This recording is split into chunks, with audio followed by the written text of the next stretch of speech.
And you can see here I am going to start from question 4. Okay, and the reason for that is the first question with a variable involved. And by variable, I mean a letter such as X or D. So, question 4, we've got X plus 6 equals 18. So the one-step equation literally means I start at the 18 and I do the inverse of any operation like I see. So I've got plus 6, so I need to start with my 18, rewrite the equation as 18 minus 6, because minus is the inverse of plus, and that will give me 12. Therefore, X is equal to 12. Okay, doing the same with question 5 here. I'm going to start with 6.5 when I rewrite this. Start with 6.5. And d over 2 is the same as d divided by 2. So I'm going to do the inverse, the opposite of divide, which is multiply. So I'm going to do 6.5 times by 2, which gives me 13. So d is equal to 13. Just another tip for your exams, if you are not given x equals or d equals, for instance, please make sure you are writing x equals, because you are finding the value of the variable. Here we've got 4a equals to 24. Now 4a is the same as us writing 4 times a. So the inverse of times is divide. Therefore we're going to do 24 divided by 4, which gives us a.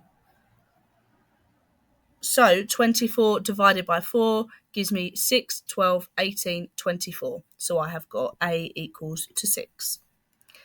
Exactly the same process with this one here, 5x equals 65. You are just going to divide by the coefficient of x, and the coefficient is a number in front of the letter. Question 8.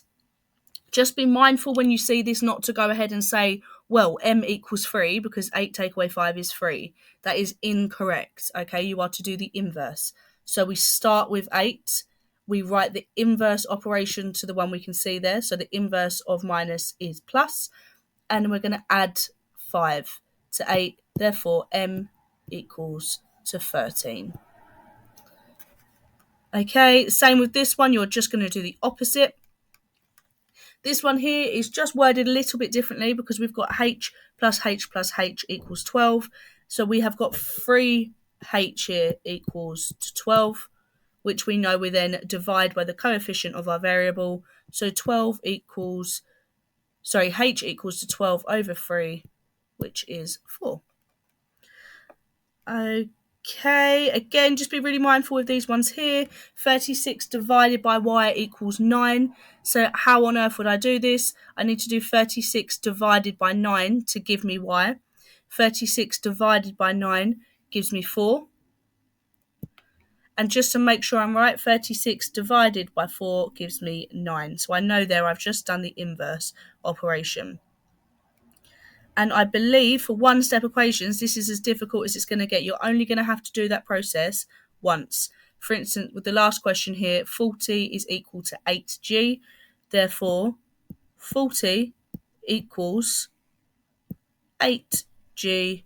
So g equals 40 divided by 8, which gives me 5. So g is equal to 5. Okay, it's just the main time you're going to get caught out these questions. If you see a question like this, you just need to understand that this means f divided by 3 equals 7. Therefore, I'm going to do the inverse of divide, which I know is multiply. 7 times by 3, 7, 14, 21. So f is equal to 21. Okay, I hope this helped. It's just a simple one-step equation walkthrough.